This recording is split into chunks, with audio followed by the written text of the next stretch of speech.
Chapter 130, Backlund's Secret Gathering. Klein looked at Swain, standing before the monster's corpse, before looking sideways towards the mandated Punisher, who was helping his semi-conscious partner up by the arm. Klein suddenly felt an indescribable sadness.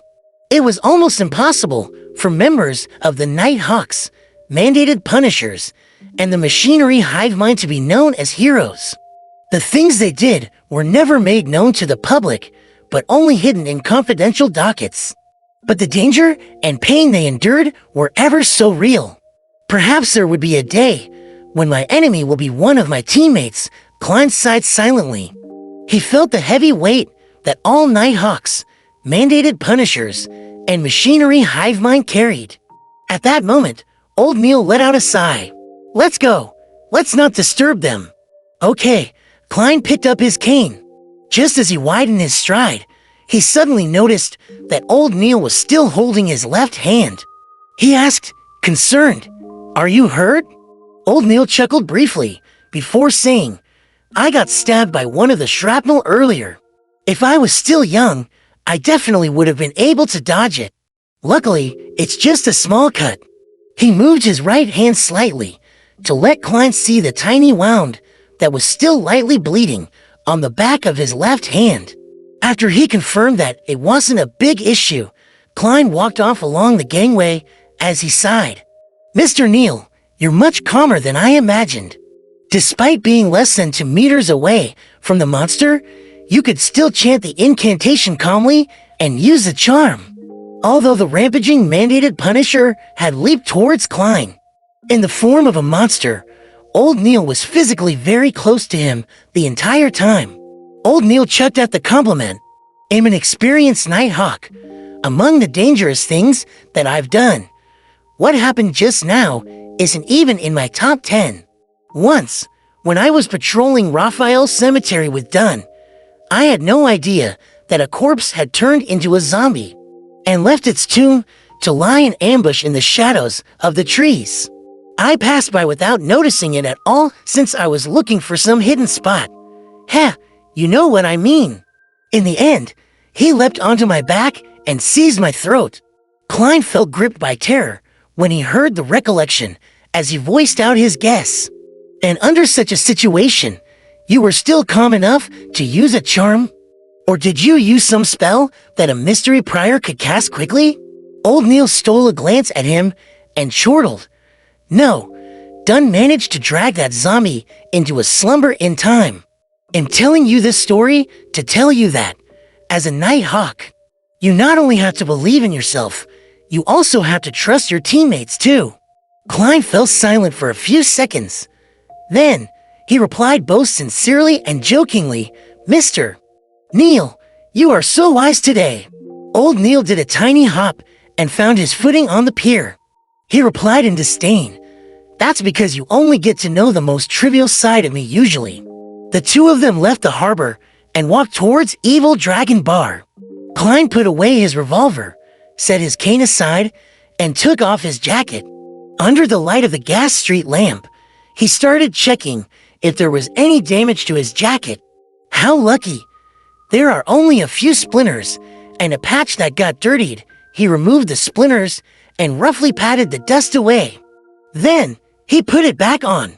Old Neil looked at him with a smile and mimicked his tone by adding leisurely, "What a pity, there's no way to claim compensation." Klein was temporarily at a loss for words. "I'm not such a person," he emphasized in his heart. As the public carriage arrived, Klein took out his silver vine leaf pocket watch and flipped it open to check the time. "If there's nothing else, I have to head home," he turned to tell old Neil. Old Neil nodded slightly and said, "Enjoy your dinner at home. You don't need to think about the slumber charm. I'll get Swain to compensate me. He's a rich man after all. Of course, I won't go today. I have to consider his mood." Klein opened his mouth, but in the end, he only said, "Thank you for your generosity." He boarded the carriage quickly and returned to Daffodil Street. It was already past 7 in the evening, and the sky had already grown dark. Klein took out his keys to open the door and saw Melissa taking off her fishnet hat and setting it on the clothes rack. He smiled and did small talk. "You just got back." Then, his mixed emotions suddenly vanished, and he felt relaxed and warm. "There was a practical lesson in school today," Melissa explained seriously. Klein sniffed and smelled the fragrance of food.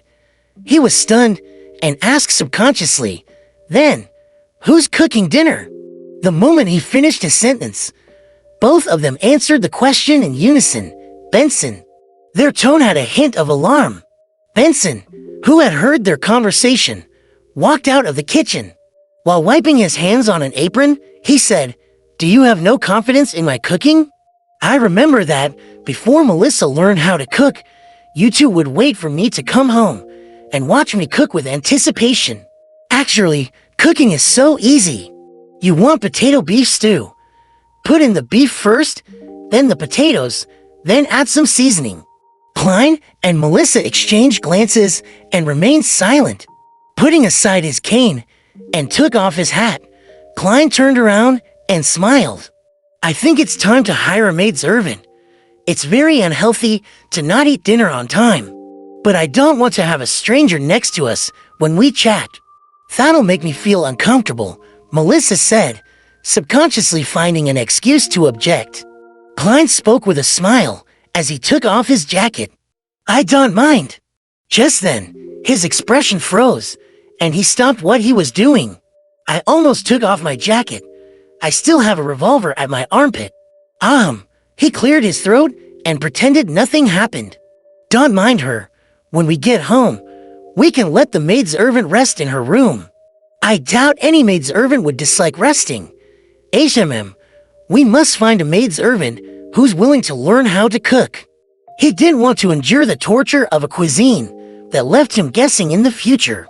Benson stood at the kitchen and nodded in agreement. "When we have time, we can go over to Ting and Family Servant Assistance Association. They have a great deal of experience and many resources in this field." "All right, it's decided then." Klein ignored Melissa's unwilling look. Backlund, Empressborough, Viscount Glant's residence. Audrey Hall left the party with her personal maid, Annie. They came to the second floor and entered the bedroom that the Viscount had prepared. She took off her glamorous dress and her lightweight dancing heels slowly, with Annie's assistance. She then put on a black hooded robe that she had prepared ahead of time. Pulling up the hood, Audrey stood before the full mirror and examined herself. She saw that more than half her face was covered by the shadow of her hood, and only her beautiful lips were clearly exposed. Long black robe, face hidden by shadows, a mysterious feeling. "This is something I've been dreaming of wearing all this time," Audrey thought to herself happily. Worried, she added a blue boat-shaped soft hat under her hood. With the fine checkered fishnet drooping down, her facial features became even more indiscernible. "Not bad. That's it." Audrey stuffed her feet into leather ankle boots, looked to the side, and told Annie, "Wait for me here. No matter who comes, do not open the door." Annie looked at her helplessly and said, "But you have to make sure that your trip doesn't take more than an hour. You should trust me. I have kept my promise every single time in the past." Audrey smiled and leaned in towards her personal maidservant. She hugged her and kissed her cheek as etiquette demanded. Then, she walked quickly and pulled up her hood. Turning around, she exited the bedroom through a secret door.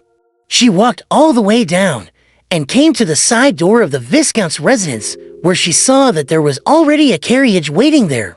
Blade stood amidst the shadows as he glanced at Audrey and complimented sincerely. "By dressing up like this, you are really, ye like the description Emperor Roselle often used, very cool." "Thank you." Audrey pulled up an imaginary skirt and curtsied elegantly. The two of them got into the carriage and left the villa. They arrived at a house about 10 minutes away. Outside the house, Audrey saw Apprentice Fur's wall and her friend, Tribunal Jean de Recha, whom she had been seeing recently. Fur's slightly wavy brown hair and her light blue eyes showed a natural laziness. She pointed at Jean de Reche next to her and said, "She's an excellent persuader, capable of helping you get things that you want." Jean de Reche was slightly shorter, about 150 centimeters at most. Her facial features were soft, but she seemed pretty young and immature, although her shoulder-length blonde hair was messy and unkempt, and she was in a traditional night training suit. She carried an indescribable look of dignity and a convincing charm. Audrey had met her a few times. She smiled faintly and greeted, "Miss Jean, can I trust you?" "You don't have to worry at all." Jean de Reche smiled and gestured with her hand. Just as she walked to follow Audrey and Viscount Glaint, they heard a sudden thud. Audrey looked towards the source of the sound and saw that a triangular blade coruscating with a cold glimmer had fallen beside Jean de Reche's leg. Audrey and Jean de Reche exchanged looks, simultaneously at a loss for words.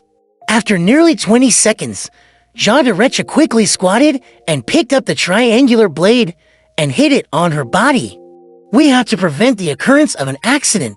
Some people lack rationality, and they aren't convinced easily," Jean de Reche explained seriously. Audrey nodded and replied with a clear voice, "I believe you.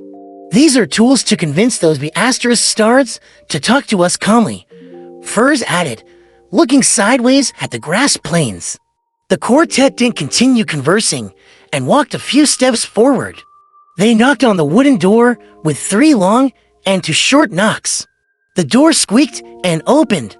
Slowly, using her spectator state, Audrey looked into the house that had many people sitting around randomly. They employed various methods, such as hoods or masks, to conceal their looks. Some didn't even bother and expose their faces openly. Almost instantly, Audrey noticed a black-robed man on a single-seat sofa. That man wore a hood too, hiding his looks under a shadow. He looked at all the guests in silence, giving people a feeling that he was somehow in a commanding position. He is very confident, but his gaze is very disgusting. His gaze moved up and down my body, like to slippery tentacles, wanting to tear off my clothes. Audrey's senses were sharp. She carefully observed and made a judgment calmly, but she nearly had goosebumps. Furs introduced him. "That's Mr. A powerful Beyonder, the leader of the secret gathering."